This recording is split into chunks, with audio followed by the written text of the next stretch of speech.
मैं जब चूल्हे के सामने जाती हूँ ना, तो मैं आपको एक बात बताऊं, खीरे का जूस लेके ना मैंने उसके अंदर थोड़ी सी मुल्तानी मिट्टी डाली हुई है और साथ में ना आप ये कहें कि आधा कप मेरा खीरे का जूस है ना, तो उसमें 1 चम्मच मैंने मुल्तानी मिट्टी डाल दी है और 2 चम्मच उसके अंदर मैंने डाल दिया है ऑलिव ऑयल, या कभी कभार मेरे पास होता है ये आलमंड ऑयल। कोई भी आपने ऑयल बेस्ड चीजें उसके अंदर डालें, ऑयल ही डालना है, 2 ड्रॉप आपने डाल दिए ऑयल के, उसको मिक्स कर लिया, वो एक घोल बन गया आपका, ठीक है ना। एक पेस्ट तो नहीं मैं कहूंगी, एक रनी फॉर्म सी लिक्विड बन गया आपका, ठीक है। वो लिक्विड कैसे कि वो मैंने फ्रिज में रखा, पिछले साल की बात बता रही, अब नहीं, ठीक है। तो वो जब मैं चूल्हे के सामने जाती थी ना, अब तो चूल्हे के सामने कम जाना होता है क्योंकि टाइम ही नहीं होता मेरे पास, लेकिन फिर भी जिस टाइम भी मैं जाती हूँ तो वो मैं कॉटन के साथ ना पूरे फेस पे अप्लाई कर लेती हूँ,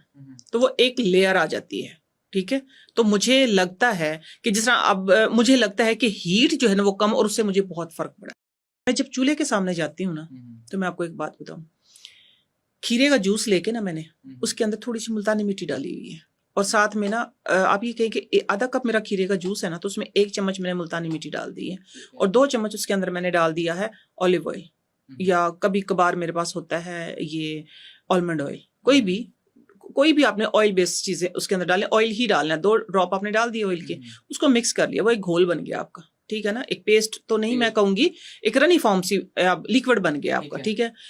वो लिक्विड कैसे कि वो मैंने फ्रिज में रखा, पिछले साल की बात बता रही, अब नहीं, ठीक है। तो वो जब मैं चूल्हे के सामने जाती थी ना, अब तो चूल्हे के सामने कम जाना होता है क्योंकि टाइम ही नहीं होता मेरे पास, लेकिन फिर भी जिस टाइम भी मैं जाती हूँ तो वो मैं कॉटन के साथ ना पूरे फेस पे अप्लाई कर लेती हूँ,